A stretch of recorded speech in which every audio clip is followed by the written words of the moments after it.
इस पवित्र अवसर पर अपने बीच में विराजमान आदरणीय प्रातः स्मरणीय देवी जी और आज इस जन्मोत्सव पर पधारे, आज इस पवित्र यज्ञ में अपनी आहुति देने के लिए आए हुए सभी गुरु भक्त भाइयों और बहनों और मेरे साथ भाई सुशील जी राणा जो मेरे साथ महामंत्री हैं जिला में, भाई ज्ञान जी पेहवा जो हमारे मीडिया का काम देखते हैं, भाई मुकेश वर्मा जी और ऐसे सभी महानुभाव आज गुरु जी के इस जन्मोत्सव पर हम सभी यहाँ पर एकत्रित हुए हैं और इस पवित्र अवसर को मनाने के लिए यह हमारा सौभाग्य है, मेरा भी सौभाग्य है कि आज देवी जी ने मुझे यहाँ पर बुलाकर मुझे कृतार्थ किया और जिस प्रकार गुरु जी ने इस मानवता के प्रेम के लिए, इस समाज को आगे बढ़ाने के लिए, समाज में व्यवस्था बनाने के लिए जिस प्रकार से उन्होंने अपना आजीवन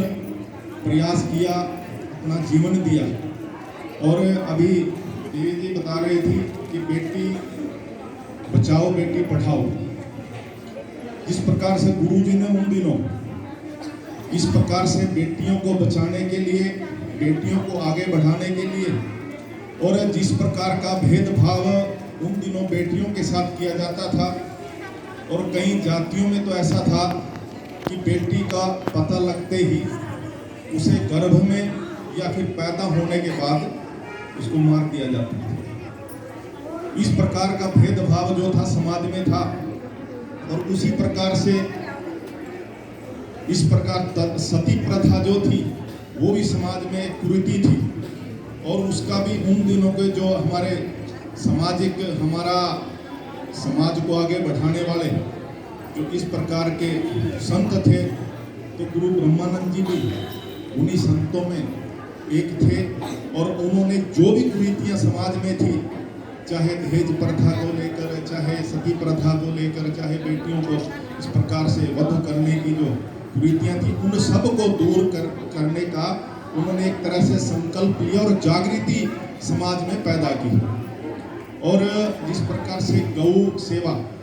आज सरकार भी इस मामले में आगे आई है और ये उन्हीं संतों की देन है कि उन्हीं संतों ने जो मार्गदर्शन इस समाज का किया था, तो कहीं न कहीं आज सरकार भी वो दायित्व निभाने के लिए समाज के प्रति कृत संकल्प होते हुए आज बेटी पढ़ाने का, बेटी बचाने का और साथ में गौशालाओं को आज एक और गौ आयोग इस सरकार ने बनाया है। आज से पहले गौएं जो थी वो कहीं न कहीं कत्ल खानों में जाती थी, जिस गौ को हम माता कहते थे उनका कत्ल होता था और उनका व्यापार होता था। लेकिन उस गौ माता को बचाने के लिए आज जगह जगह इस प्रकार से गौशालाएं जो हैं वो सरकार ने बनाई हैं और एक गौ सेवा आयोग भी बनाया है जो उन गौशाला जो हैं उनको अनुदान देता है, उनको खर्चा देता है। प्रत्येक गौ कितना घास खाती है, कितना खर्चा एक गाय पे आता है, उस हिसाब से प्रतिदिन के हिसाब से उन गायों की सेवा करने के लिए गौशालाओं को अनुदान देने का जो काम किया है वो पहली बार आज इस वर्तमान सरकार ने किया है। और उसी प्रकार से बेटी बचाने वाला आज जब ये सरकार सत्ता में आई और इस प्रकार का हमारा असंतुलन जो था वो इस समाज में बढ़ता जा रहा था। 1000 लड़कों के पीछे जो थी वो 837 बच्चियां पैदा होती थी, लड़कियां पैदा होती थी और इस प्रकार से असंतुलन जो था वो समाज में बढ़ रहा था। अविवाहित जो लड़के थे उनकी संख्या बढ़ रही थी, तो उसको सरकार, इस जागरूक सरकार के मन में आया और नरेंद्र मोदी जी ने 2014 में पानीपत से इसकी शुरुआत की थी, बेटी बचाओ बेटी पढ़ाओ की शुरुआत की थी। और आज उसी संकल्प के कारण और समाज के और सरकार के इस प्रकार के कार्यक्रम के कारण, संकल्प के कारण आज जो है वो आज 931 है वो संख्या, आज 137 की बजाय 1000 बच्चों के पीछे, लड़कों के पीछे 931 वो संख्या आज बढ़ गई है। इसमें संख्या का सुधार आया है। और आज आप देखते हैं कई इस प्रकार की कुरीतियाँ,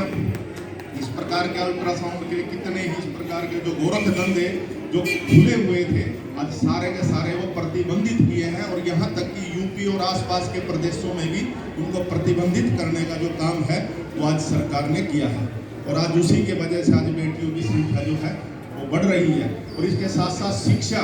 क्योंकि बेटियों को पढ़ाने में दिक्कतें आती थी, कहीं साधन नहीं होते थे, उनको दूर जाना पड़ता था, तो आज इस सरकार ने ऐसा किया है कि उच्च शिक्षा प्राप्त करने के लिए 10 किलोमीटर से ज़्यादा